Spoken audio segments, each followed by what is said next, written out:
లక్షల మంది విశాఖపట్నం పార్లమెంట్ అభ్యర్థిగా నాకు మీ ఓట్లు వేశారు. నా హృదయపూర్వక వందనాలు. మీరందరూ ఆశ్చర్యపోతున్నారు, ఏమైంది? 9 లక్షల ఓట్లు బీజేపీ టీడీపీ అభ్యర్థి అయిన శ్రీ భరత్కి ఎట్లా పడ్డాయి?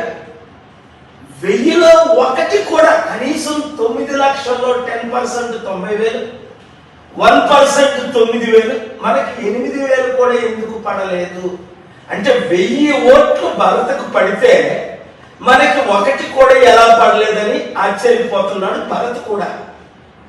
అయితే షాకింగ్ ఏంటంటే భరత్ జనరల్ ఏజెంట్, చాలా మంచి తెలివైన వ్యక్తి, హ్యాండ్సమ్, ఒక స్టార్ లాంటి కమ్మ కమ్యూనిటీకి సంబంధించిన ఆయన, మేమందరం కూర్చుంటుంటే 6 డిమాండ్ చేస్తున్నాం సంతకానికి. ఆయన షార్ట్ స్టేట్మెంట్స్ ఇచ్చాడు. ఆయన పేరు Suman.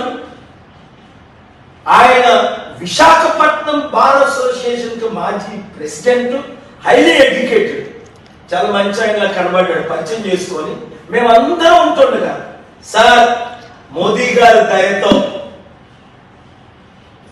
EVM organised Russian chip ద్వారా జరిగినది 25% ఓట్ బ్యాంక్ మాకు అందింది.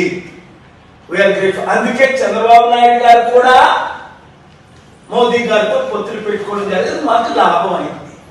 అవును, ఎవరెవరు షాక్ అవుతున్నారు, ఎందుకు షాక్ అవుతున్నారు, మీ కామెంట్లన్నిటికీ నేను జవాబులు ఇస్తాను.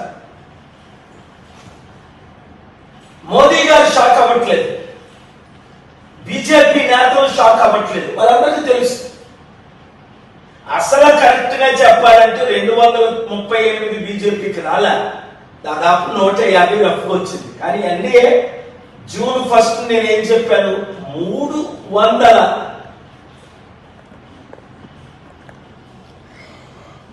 ఓటమితో బీజేపీ గవర్నమెంట్ ఫార్మ్ చేస్తుంది, మోదీ నెక్స్ట్ ప్రధానమంత్రి అని.